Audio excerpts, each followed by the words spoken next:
नमस्कार दोस्तों, हिंदी साहित्य के इतिहास प्रश्न श्रृंखला में आज हम लोग आधुनिक काल के प्रश्नों को देखेंगे। इससे पहले की 2 वीडियो में हमने कुल 100 प्रश्न कर लिए थे। आधुनिक काल में हम भारतेंदु युग और द्विवेदी युग के प्रश्न को देख रहे हैं। तो आप लोगों से रिक्वेस्ट है, आप लोग इन्हें नोट करिए, रजिस्टर बनाइए और बार बार दोहराते रहिए। इसके अलावा आप अपने पुस्तकों से भी गहन अध्ययन करते रहिए, तभी आपको सफलता मिलेगी। चलिए शुरू करते हैं आगे। महाकवि बिहारी लाल की जीवनी के रचनाकार कौन है? बाबू जगन्नाथ दास रत्नाकर जी ने। बिहारी जी रीतिकालीन कवि हैं, लेकिन आधुनिक काल में बाबू जगन्नाथ दास रत्नाकर जी ने बिहारी जी के ऊपर महाकवि बिहारी लाल की जीवनी नाम से रचना की थी। सूर पंचरत्न संपादित रचना किसकी है? लाला भगवान दीन की। गुप्त की कौन सी रचना बौद्ध धर्म से संबंधित है? तो अनघ। जहाँ भी गुप्त रहेगा तो मैथिली शरण गुप्त जी की बात हो रही है। इनकी अनघ रचना बौद्ध धर्म से संबंधित है। इसके अलावा इनकी रचनाएं हैं नहुष, तिलोत्तमा, वन वैभव, और ये तीनों रचनाएं महाभारत पर आधारित है। राय देवी प्रसाद पूर्ण की रचना कौन कौन सी है? बसंत वियोग, मृत्युंजय, धाराधर धावन। लेकिन पराग रचना किसकी है? रूप नारायण पांडे की रचना है। श्रीधर पाठक की रचना कौन कौन सी है? बारोत्थान, स्वर्गीय वीणा, आराध्य, शोकांजलि। यहाँ पे मैंने वही प्रश्न लिए जो एग्ज़ाम में पूछने लायक हैं, जहाँ से क्वेश्चन उठ सकते हैं, तो आप इन्हें नोट करिएगा। ये सभी बहुत प्रसिद्ध लेखक हैं जिनकी रचनाएं अक्सर पूछी जाती हैं, तो इन्हें आप ध्यान दीजिएगा, इनकी रचनाओं पे और प्रसिद्ध लेखकों पे। कृष्ण क्रंदन के रचनाकार कौन है? गया प्रसाद शुक्ल स्नेही। राम नरेश त्रिपाठी की रचना कौन कौन सी है? तो ये तो बहुत फेमस राइटर हैं, जिनकी कुछ रचना एकदम ही फेमस हो चुकी है। पथिक, मिलन, मानसी, स्वप्न। यहाँ पे इनके सन भी हैं जो ईस्वी में, ये सारे ईस्वी में हैं, आप लोग ध्यान दीजिएगा, ईस्वी। कविता कौमुदी भी है इसके अलावा, इनके अलावा 1917 ईस्वी में। लेकिन एक मानसी 1935 में है, वो उदय शंकर भट्ट की है।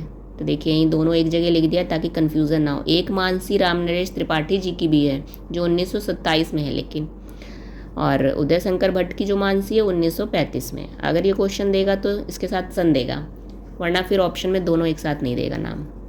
या फिर ये दे सकता है बोथ, ए और बी दोनों, ऐसा भी दे सकता है। एग्जामिनर तो कुछ भी दे सकते हैं, उनसे बड़ा कोई है नहीं क्वेश्चन पूछने वाले, हमें तो तैयारी अपनी रखनी पड़ेगी। आगे, लक्ष्मी नामक पत्रिका के संपादक कौन है? लाला भगवान दीन। नवीन बीन के रचनाकार कौन है? लाला भगवान दीन। ये पत्रिका है इनकी लक्ष्मी, और ये रचना है नवीन बीन। गीत कुंज के रचनाकार नाथूराम शंकर। विनय पचासा के रचनाकार कामता प्रसाद गुरु। ऐसे भी प्रश्न आ सकते हैं कि कामता प्रसाद गुरु की रचना कौन सी है? तो 4 रचनाएं दे देगा ऑप्शन में, जिसमें से 3 अलग रहेगी और एक रहेगी विनय पचासा। तो याद रहना चाहिए विनय पचासा किसकी है? कामता प्रसाद गुरु की। कामता प्रसाद गुरु की रचना कौन सी है? विनय पचासा है। ऐसे ही हर लेखक के लिए हमें याद करना पड़ेगा। उलाहना पंचक, अन्योक्ति शतक किसकी रचनाएं हैं ये दोनों? सैयद अमीर अली मीर की। किसने भारतेंदु युग को आदर्शवादी गीति मुक्त परंपरा काव्य कहा है? गणपति चंद्र गुप्त जी ने। शुक्ल ने शुद्ध एवं परिमार्जित खड़ी बोली के प्रथम लेखक किसे माना है? तो माना है राम प्रसाद निरंजनी को। भाषा योग वशिष्ठ के रचनाकार कौन है? राम प्रसाद निरंजनी की है ये, 1741 ईस्वी में है, फेमस रचना है ये। दक्षिण भारत में खड़ी बोली में साहित्य सृजन किसने किया? दक्षिण भारत में खड़ी बोली में तो मुल्ला वजही ने किया था। इनकी रचना कौन सी थी? सबरस कुतुब मुस्तरी। चंद छंद वर्णन की महिमा, ये गद्य काव्य है, और इसके रचनाकार कौन है? गंग कवि। खड़ी बोली को खड़ी बोली नाम किसने दिया? लल्लू लाल ने।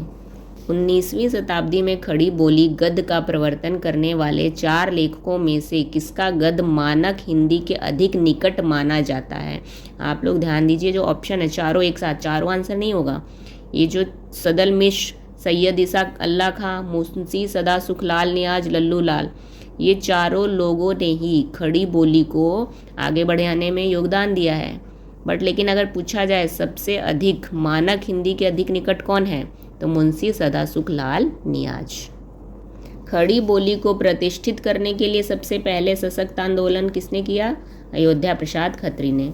नासिकेतोपाख्यान चंद्रावती के रचनाकार कौन है? सदल मिश्र। रानीकेतकी या फिर इसका एक और नाम मिलता है उदयभान चरित्र, इसके रचनाकार कौन है? सैयद ईसा अल्लाह खां। शुक्ल के अनुसार आधुनिक खड़ी बोली की पहली रचना कौन सी है? एकांतवासी योगी। भारतेंदु द्वारा संपादित पत्रिका हरिश्चंद्र मैगजीन का नाम हरिश्चंद्र चंद्रिका कौन से अंक में किया गया? तो ये किया गया था 9वें अंक में। पहले ये छपती थी हरिश्चंद्र मैगजीन नाम से, लेकिन बाद में हरिश्चंद्र चंद्रिका नाम से छपने लगी। कौन से अंक से छपने लगी? 9वें अंक से। हरिश्चंद्र को भारतेंदु की उपाधि कौन से सन में दी गई थी? 1880 ईस्वी में। भारत जननी क्या है? गीति नाट्य है, ये इन्हीं का है, भारतेंदु हरिश्चंद्र जी का। सट्टक से श्रेणी का नाटक कौन सा है? कर्पूर मंजरी है, ये भी भारतेंदु हरिश्चंद्र का है। और कौन सी श्रेणी का है? सट्टक श्रेणी। भारतेंदु का अधूरा नाटक कौन सा है?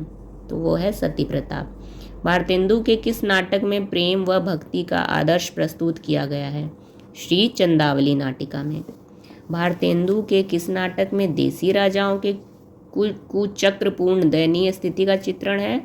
तो वो है विशस्य विषमोषधम में। हिंदी गद्य के वास्तविक जन्मदाता कौन माने जाते हैं? भारतेंदु हरिश्चंद्र जी। भारतेंदु ने तदीय समाज स्थापित कब किया था? कौन से सन में? 1873 ईस्वी में। किसने भारतेंदु को नर प्रकृति का कवि कहा है? शुक्ल जी ने। नागरी नीरद, आनंद कादम्बनी पत्रिकाओं के संपादनकर्ता कौन रहे हैं? बद्री नारायण चौधरी प्रेमघन, ये दोनों पत्रिकाएं संपादित किया था इन्होंने। किसने दादा भाई नरोजी को काला कहने पर क्षोभपूर्ण कविता लिखी थी? तो ये लिखी थी प्रेमघन ने। यही है इनका पूरा नाम, बद्री नारायण चौधरी प्रेमघन है। जब दादा भाई नरोजी एक विश्व सम्मेलन लंदन में गए थे, तो वहाँ पे उन्हें एक अंग्रेज पत्रकार ने काला कह दिया था, क्योंकि वो भारतीय थे, और तो ऐसे काला कह दिया था। तब ये जो प्रेमघन जी थे, इन्होंने कविता लिखी थी इस बात पे। हिंदी हिंदू हिंदुस्तान का नारा भारतेंदु युग में किसने दिया था? तो ये दिया था प्रताप नारायण मिश्र जी ने। रसा उपनाम से कौन रचना करता था? भारतेंदु जी। ब्राह्मण पत्रिका कहाँ से प्रकाशित होती थी? कानपुर से। फेमस पत्रिका है, किसकी है ये? प्रताप नारायण मिश्र जी की है। कौन से सन में होती थी? 1883 ईस्वी में। ब्रेडला का स्वागत, त्रिप्यंताम, श्रृंगार विलास के रचनाकार कौन है? प्रताप नारायण मिश्र की रचनाएं ये तीनों। ठाकुर जगमोहन सिंह की रचना कौन सी है? प्रेम संपत्ति लता, श्यामा स्वप्न, देवयानी, श्याम लता। ठीक है, ये सारी इनकी रचनाएं हैं, लेकिन श्यामा स्वप्न इनका उपन्यास है, ये एक ही उपन्यास है इनका, फेमस बहुत। पावस पचासा सुकवि सतसई हो होरी के रचनाकार कौन है? अंबिका दत्त व्यास। ये तीनों ही रचनाएं इनकी हैं।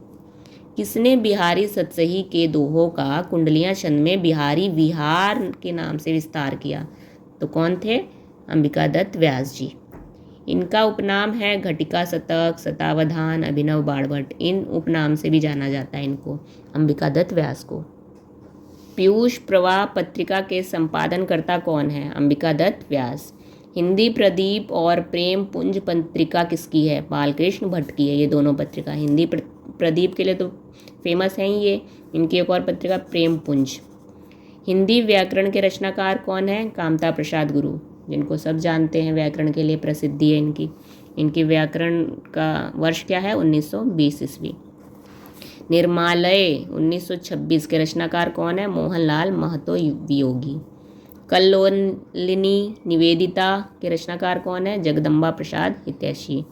महाकाव्य दिए हैं कुछ और उनके सर्ग दिए हैं। सर्ग भी पूछता है कि साकेत में कितने सर्ग हैं, प्रिय प्रवास में कितने सर्ग हैं। तो देखिए, साकेत संत में 12 सर्ग हैं, जय भारत में 47, प्रिय प्रवास में 17 सर्ग हैं, कामायनी में 15 हैं। जय भारत ये है गुप्त जी का, और प्रिय प्रवास हरिओद का है, अयोध्या सिंह उपाध्याय हरिओद, और ये गुप्त जी मैथिली शरण गुप्त। कामायनी जयशंकर जी का है। साकेत संत, इसमें 12 सर्ग हैं। एक है साकेत, वो अलग है, और साकेत संत अलग है। ब्रज माधुरी सार के रचनाकार कौन है? तो वियोगी हरि जी हैं। और ब्रज माधुरी सार का सन क्या है? 1923। कविता का भविष्य निबंध ये किसका निबंध है? महावीर प्रसाद द्विवेदी का। तो आज इस वीडियो में हमने 150 क्वेश्चन कर लिए पूरे। अगले वीडियो में हम इसके आगे के प्रश्नों को देखेंगे। आप लोगों को प्रश्नों की श्रृंखला कैसी लग रही है, प्लीज़ लाइक और कमेंट करके बताइए। अगली वीडियो में मिलते हैं। धन्यवाद।